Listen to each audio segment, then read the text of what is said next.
Hello everyone. Today, I'd like to talk about the wonderful leak of the upcoming summer banner done by my countrymen this morning. So, earlier this morning, our spies infiltrated intelligence systems and brought back top secret intel. A super weapon containing pictures of anime girls in swimsuits to steal the money off of Americans. I've enclosed a link to this thing in the description so that later, when the evil Chinese pilfers Japanese hentai pictures again, you can go there, find them yourself, or just download said pictures to beat your monkey with later. I'm surprised they got this early, really. I mean, even the Japanese sites I used to dig up this stuff hadn't revealed this yet. Alright, since they only managed to release info on their colors, unit type, and weapons, I'll save the details for Let's Analyze later. Still, since I can understand Chinese, I will translate whatever I can with this leak. Okay, so first, let's get the man out of the way because Intelligence Systems is going full fan service for cash monies, and they're just letting Anus on the banner as a formality. So, Anus is a Green Wyvern Rider. Now, what did I say before? Intelligence Systems has a big ol' boner for putting seasonal units on a flyer, and this of course extends to Tana, who becomes a red tome flyer. We'll talk about her in a second though. So, Inus's title is Kei Sat Wui Yao Wing. Translated, actually can swim. Now, this is kind of tentative because of translation, not to mention this is an early leak, so for future references, it might not be 100% accurate, but I doubt it's too far off the mark, from the English version anyway. Okay, so his weapon is Beach Flag Plus. Unlike the previous seasonal weapons, this gives +2 to all stats on initiation, so that you don't lose health and you can keep using it. Though it lacks the flexibility of dual-phase weapons last year, he should be able to use this thing well. His original stats are pretty good as it is, though his low dev might be a little bit of an issue. But nothing a little bit of ploying can't fix since he has out-of-control reds. Anus should still be able to ram this thing up someone's anus. Next, we have Tana, titled Unrestrained Princess. Well, it's called 奔放的公主, so maybe bold and unrestrained, or simply bold. Whatever the case is, her art is thick as all hell. Alright, okay, so I started working on her and Inus on my HM farming the other day, and I was just thinking about how great her shapely body would look in a swimsuit. In any case, she is definitely the star of this banner, carrying her own pref weapon, Eden's Fruits. Fruits of Eden probably sound better. Anyway, this stupid thing gives her +3 speed, as is the normal power creep pref weapon these days, and the ability to guidance all units as long as her health is above 50%. A reverse Grimoire from Halloween Nowie, if you will. However, I find that Nowie's thing is probably a bit more useful because generally the units you want a guidance anyway are like infantry and armor, which is already covered by the normal version that you get from Sea Skill or from the Seal. Grimoire also gives Nowie unreasonable range of attack with tons of surprise factor. So I'm certainly a bit disappointed with this version. Still, her art is thick as hell, and more than makes up for it. I mean, just look at the damn thing. Look at this. It's such a tight-looking swimsuit. Though there is no camel toe. What a shame. Better luck next time. I suppose the +3 speed too. I mean, it still makes up for it. I mean, Tana does have amazing offensive stats with, what was it again? 34 attack and 36 speed in her base form, so she'll be that much more threatening, especially with the power creep stats that is the norm these days. And I mean, hey, right? If all else fails, just sacrifice a Tharja or something and give yourself a blade tome.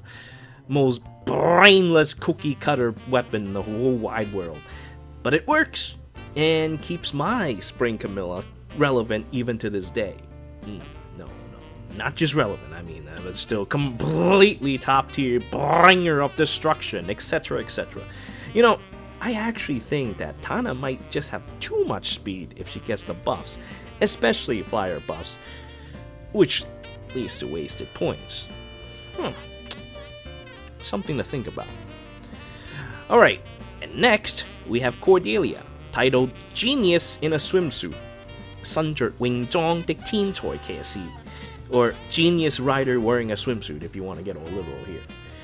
Her weapon is the Shell Harpoon Plus, which will probably suit her the best out of every character here, and probably in the game, since she is the original mascot of 35-35 offensive stats back in the olden days.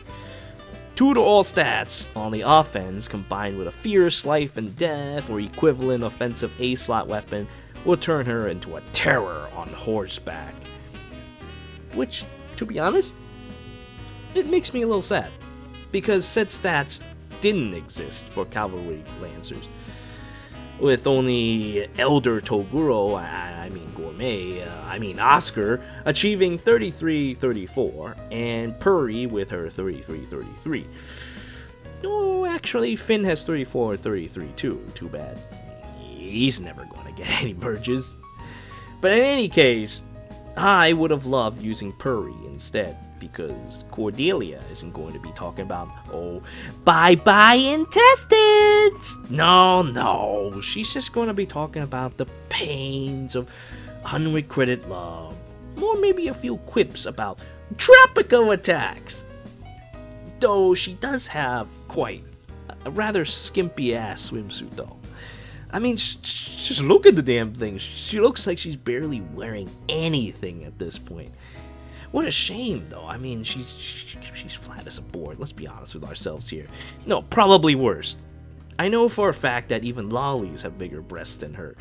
Without her breastplate, her sole weakness is unfortunately shown to the world. Well, I suppose the Crom thing too, but at least in Awakening she can actually marry someone, unlike a certain Fae. Actually, no, that's not completely true either. We'll just leave it at marry someone in the game, something you can actually see in the screen, something you can actually look at the text of support text and be like, yeah, that's cool. No, she's shooting against like in this thing at the end. Yeah, anyway, let's leave it at that.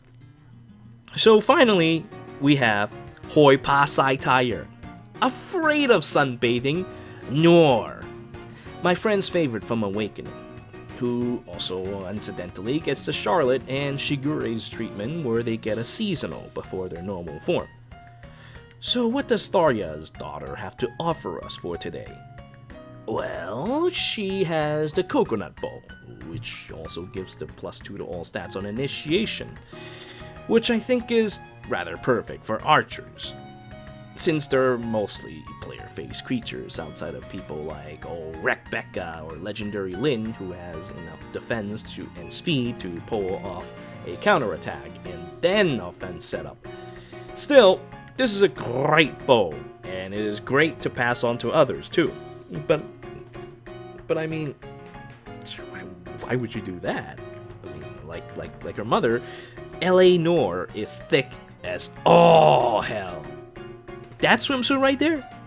What swimsuit? She might as well be naked. She'll probably lose it all if she takes another hit in her wounded form anyway. Not that it's a bad thing, mind you.